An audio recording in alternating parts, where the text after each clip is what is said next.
All right, welcome you guys to Hackers Don't Wear Hoodies, they wear capes. And if you're wondering what does that mean, don't worry, this talk is all for you to understand.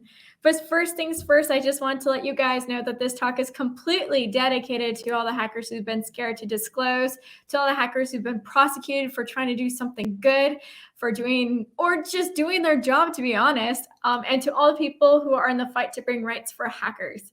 Now, if you're wondering what's the difference between a hacker or an attacker, hackers are people that are working in good faith to disclose, also to find vulnerabilities, but also they are the people that are more like locksmiths and versus attacker or criminal or cyber criminal, malicious actor. Those are burglars. So that's the thing to note the difference is the hacker is not a criminal. A hacker is someone who's trying to do whatever they can to protect you and me and everyone we love. So let's first dive. If you don't know who I am, my name is Chloé Messdaghi, and I am an InfoSec advocate, and I can be an activist. I'm also a VP of strategy over at Point3 Security, and also the co-founder of Hacking is Not a Crime, which we'll dive into a little bit later of this talk. I am the president and co-founder of WOSEC, which is Women of Security, and the founder of We Are Hackers, formerly known as Women Hackers, and a podcaster for ITSP's magazine The Uncommon Journey with Alyssa Miller, as you're probably aware of, and also Phil Wiley. I'm also a Hacker Book Club organizer where we meet weekly and we read a new book every month from someone who wrote it in the hacker community. And the author does join us and also those that are mentioned in the book. That is my URL. If there's anything you want to know about me, it is most likely on there. And also that is my Twitter and Instagram handle. Feel free to follow. Also, my DMs are always open. So if anyone wants to get a hold of me, you definitely can. Now, as some of you guys know, I have two Shibas, which you see in this photo. That is Sherlock and Luna. And I know that this is a very hard time and 2020 has not been the greatest years of all. So I have placed photos throughout this whole thing of various Shibas to help bring up your spirits, but also because I know this is a talk or a subject where it is near and dear to many of our hearts. So I hope this helps throughout the whole time. So let's first go into the current landscape. And like I said, this is scary, but we're going to dive in it together. So first things first, you probably remember Equifax and the breach. And also it may have impacted you because it impacted 147 million at least in the US and also impacted people in Canada and other places around the world. But did you know a hacker, or you can also call them a security researcher, okay? Same thing. Basically, the person warned Equifax about 6 months before it was made headlines. In other words, this hacker reported the vulnerability, the company didn't go forward with it, and then when they finally decided to patch it, it was already too late because it got out into the press that there was a massive breach. But it could have been prevented if they listened and took this seriously. And that is one of the issues that you're going to see throughout this talk, is that we're still living in a world, in a society where people are afraid of hackers because of what they have seen and heard around them. And so it's really important to dive into what this has been bringing to the community in return. Another case is that overall, it's just that what you need to be aware of is that because of this situation, 60% of researchers don't report vulnerabilities. So 60% of hackers don't report vulnerabilities. And this was a statistic that was concluded by Amit El-Azhari when she started doing research around the possibility of having safe harbor.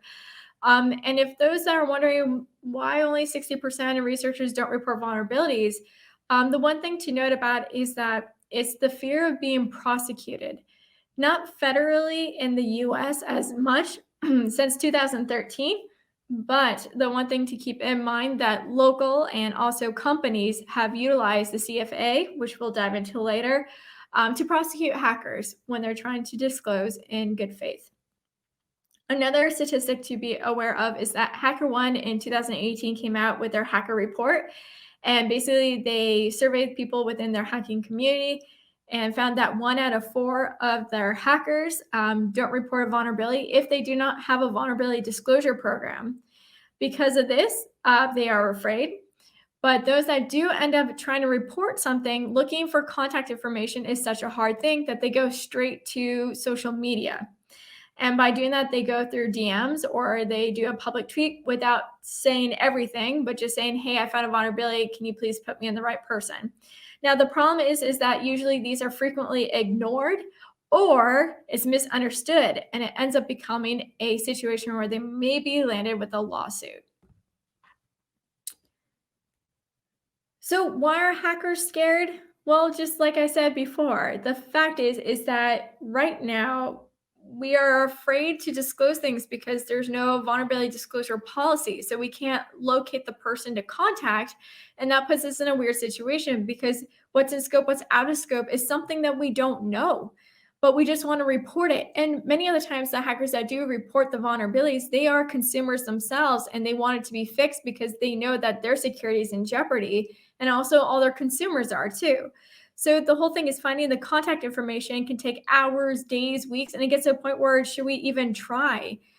And also the fear of being prosecuted is something that's a real threat to all of us. When really we're just trying to do good things, right? But here's one case that I want to talk to you guys. DJI. You probably know of it as a drone manufacturer. Well, two hackers, Sean and Kevin, basically came across their brand new bug bounty program. So I want to have you understand this problem right now because DJI created their own bug bounty program. That means they weren't on a well-known platform like HackerOne, BugCrowd, or any of that. They were on any platform. And because of this was a situation because they didn't know what they were getting involved with. They didn't know what they need to do to make sure that there's basically a streamline of communication and whatnot. But even at the very beginning, when Sean and Kevin were looking into this program, there was already flags along the way showing that they were not ready for this program. And so what happened was that for the scope itself, their bug bounty program covered all security issues in firmware, application, and servers, including source code leak, security workaround, and privacy issues. But the thing is that Kevin wanted to double confirm that this is the legit scope. So he emailed them. Remember I mentioned about a flag? Well, apparently it took them 2 weeks to get back to him. And then when they finally did, he did submit his bug. And now the thing was that he was provided with $30,000 for the finding, but it came with a cost, which was that the document to sign it itself, the problem was that if he were to sign it, it offered no legal protection for him. So he walked away from the $30,000. Now, in return, what happened was DJI saw them as a threat to their PR. And so they decided, we need to do something about this. This guy can escalate things. He can make things really bad for PR purposes. And so they decided to give him a lawsuit. And this was connected to the Computer Fraud Abuse Act, CFAA, claiming that he went out of scope, regardless, in fact, that he actually stayed within scope and confirmed twice before submitting anything. But the thing was that because he suddenly was being attacked legally, he was left to, what is he going to do? So he decided to post all the internal conversations he had with DJI publicly on the web. And what ended up happening was that they pulled out of it. Now, the thing to note about it is that the communications themselves, you could even see within the internal chains, them saying to one another that he's a threat and they need to do something about it. And they didn't know that he was able to scroll down in the email to see the internal chain conversation. So it's a really good read to know about, but it's also one of those things that we have a problem. And that is that even when we disclose and within scope, we're still in a situation like this because the way that CFA is written, and also because companies just still don't understand hackers. And that's why we want to change that around. Another case is the one with Coalfire, as you're probably aware of, that in September of last year, the Iowa State asked the cybersecurity firm Coalfire to conduct a penetration test to see if the staff could gain access to sensitive data or equipment.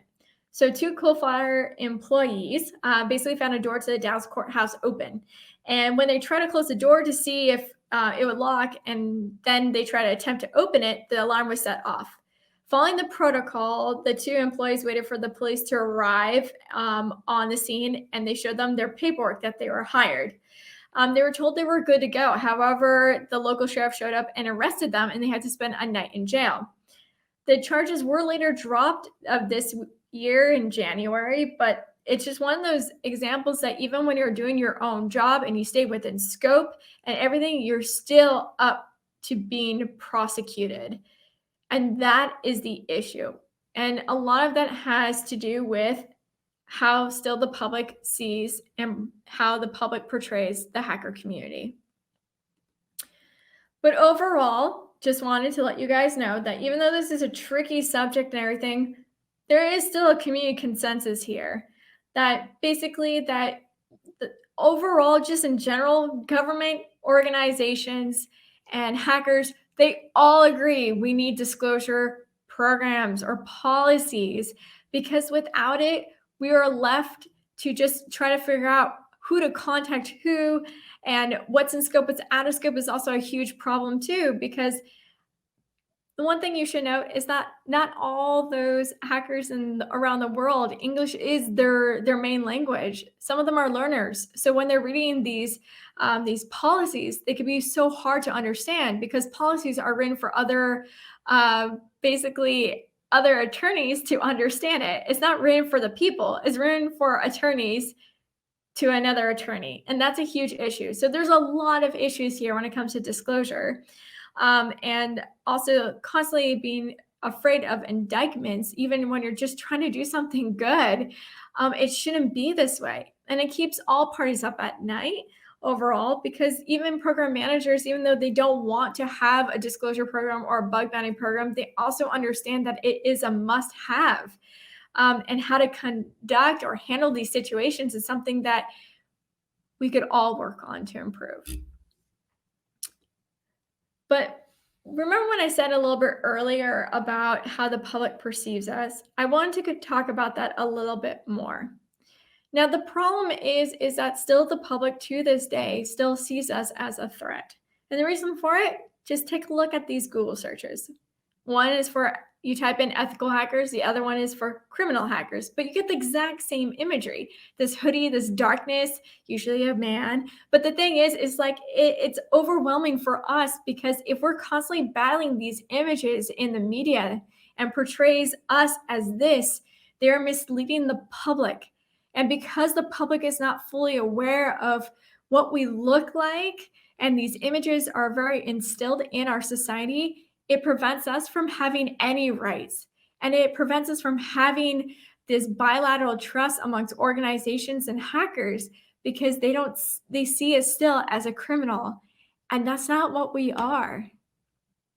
And it's not just the imagery in general, it's also the words that are being used. For example, like I said, the language that the media tends to use is they'll use the term hacker when they mean a criminal, because they don't understand there's two very different distinguished parties here.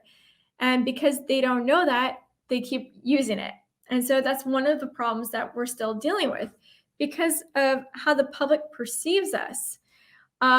It has caused us to have some serious issues. And one of the things I want to talk to you about is socially constructed beliefs. Now, you probably don't know of socially constructed beliefs, but what they are is basically things that you have learned, either told directly or indirectly, of how the world works.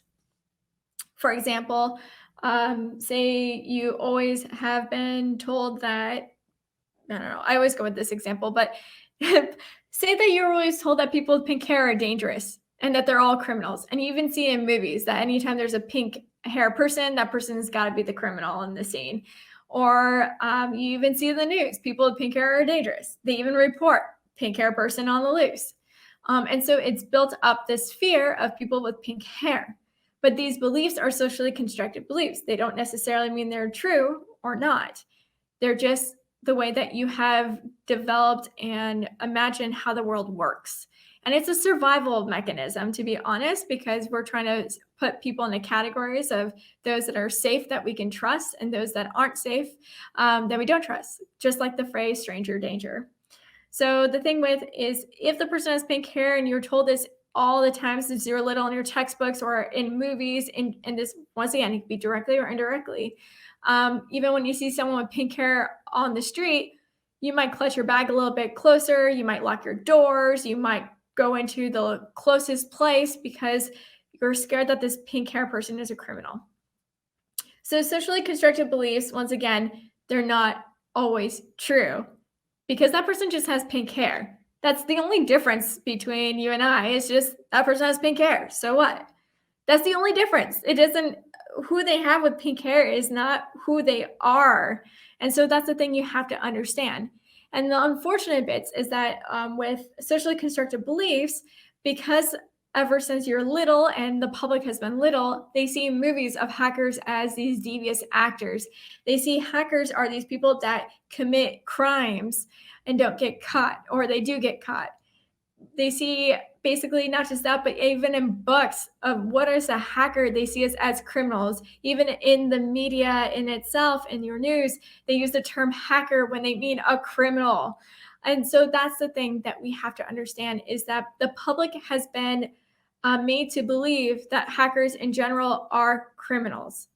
And that's the thing that we need to change because at this time, because of how these socially constructed beliefs work, it has caused us to have this situation. So the mindset set by society, by people in the media, it's keeping us unsafe and preventing hackers what they do well in.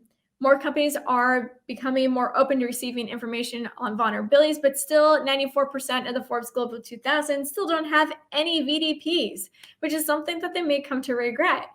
Also, companies are afraid of hackers still to this day, and they don't want to create vulnerability disclosures policies because of the lack of bilateral trust amongst hackers, organizations, and government. And it's one of the reasons why 60% don't report vulnerabilities. Hackers are scared of these outdated laws, to be honest, such as CFA and DMCA, which has been used against the hacker community.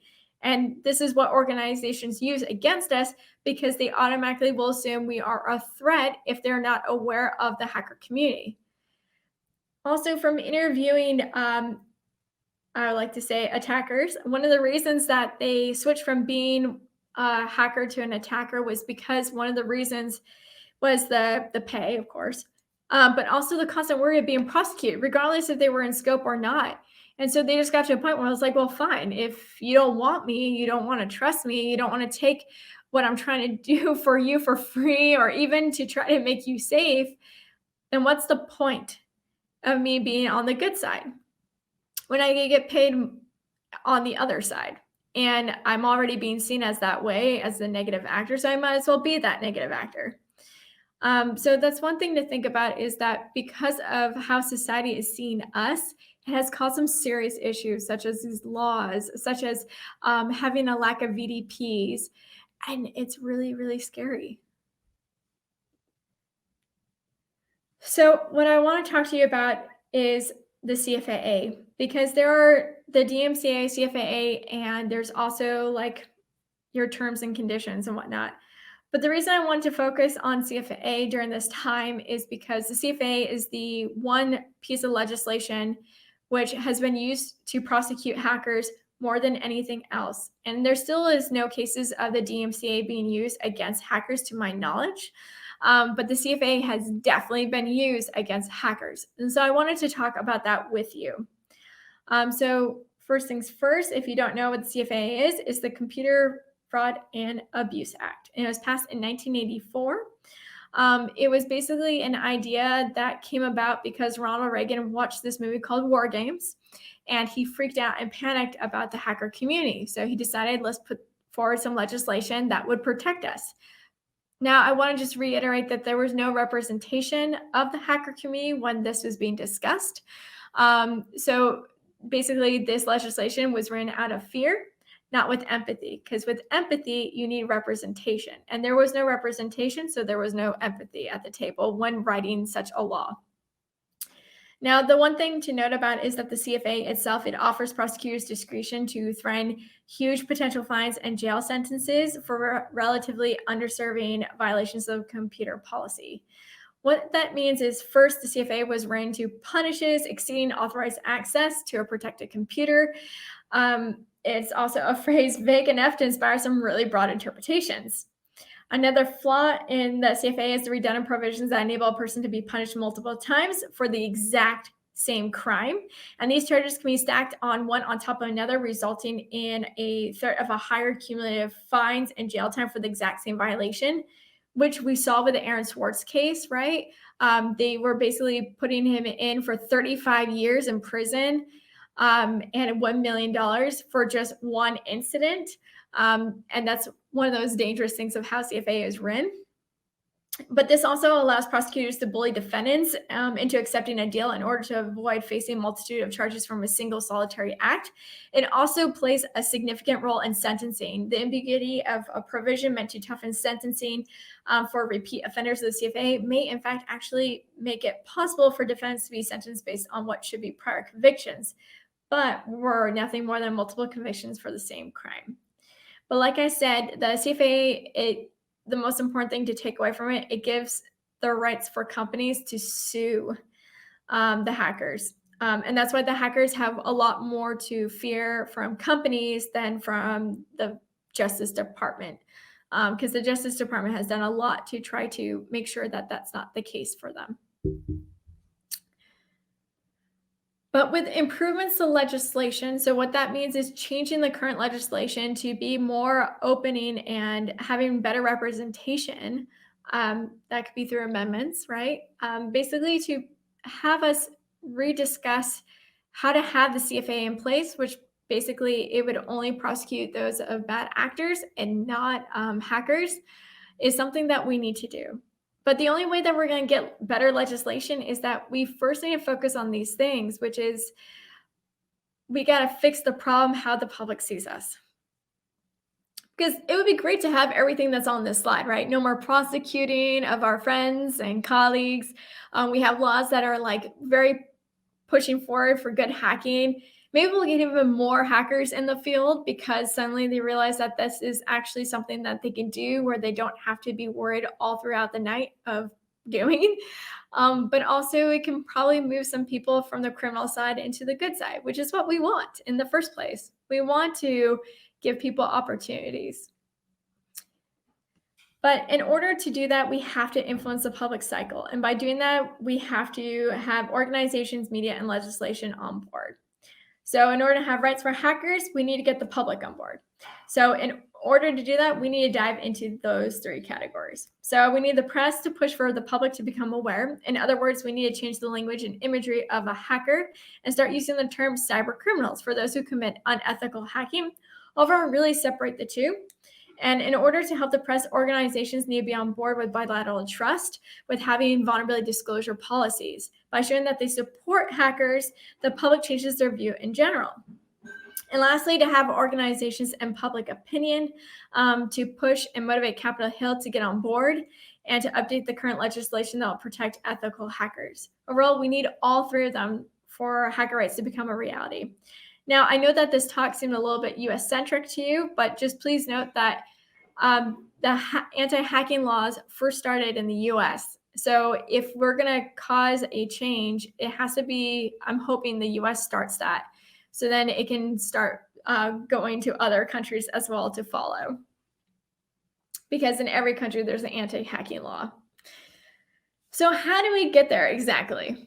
Well, first things first, these are the 5 needs. Overall, we need to push awareness for ethical hackers, and how we get there is these 5 needs. We need to change our language and imagery, of course. But we also need to work with the media. They're not our enemies, they are our friends. Some just don't know. And so that's why we have to let them know in the kindest way possible. Of course, with empathy, always. We also need society to notice us, hear our stories. We need to change that mindset. We don't want them to be afraid of us. We want them to understand that we're there to protect them. And that's why many of us went into this field. We also need organizations to have vulnerability disclosure policies. It's really important. And we do need our representatives to know who we are and to know that we're on their side. And unfortunately, a lot of them don't know that, or they don't know too much about cybersecurity. So it's up to us to try to help and work with them on that front. So if you want to get involved in general, there is this organization that I co-founded with Brian, which is called Hacking is Not a Crime. It's a one-stop shop where you can find out everything about what we're trying to do to change how hackers are being seen these days. Also, how to get involved. We do have a good list of advocates that are pushing for rights, but also to work with organizations that are already working in the hacker scene to bring about a change. And that could be by changing how the media portrays us, and also that means by legislation means. But it's a good place to get started if you want to know how to get started in the first place and what are the actions that they can do as well. And if you want to visit that website, it's just called hackingisnotacrime.org, but also hack.not-crime is our Twitter handle. So main takeaways from overall is that we need to push for awareness of hackers, and how we get there, it's going to take many of us. And the one thing to note is that you don't give up yet. Just don't give up. Because at the end of the day, let's be real with each other. The change starts with you and me. We're not going to get anywhere unless we work with each other. And we might have conflicting beliefs, but overall, we all believe in the same thing, which is we don't want our friends and colleagues to have to face prosecution when they're trying to do something right with, good faith approach. And that's the one thing that we still see today is that when we contact organizations that don't really know how to work with hackers or don't really know about the hacker community, it could become something really terrible, very drastic. And so that's why we need to work together to try to protect that, but also to stand up for one another, because that's what we're really good at, is we protect one another. And it's time that we start doing more so. I just want to say thank you guys so much for existing. Feel free to DM me at any time. My DMs are open on Instagram and Twitter. Feel free to follow as well. If you want to get involved, like I said, go to hack.not-crime on Twitter, or simply just go hackingisnotacrime.org to see how you can get involved. There's also a petition that you can sign as well for pushing for hacker rights. But thank you guys so much for having me. Thank you so much for existing, and please stay safe and wear a mask. And I look forward to seeing everyone in person some point in the near future. But until then, let's do whatever we can to keep each other safe and also to protect one another like we always do. Thank you.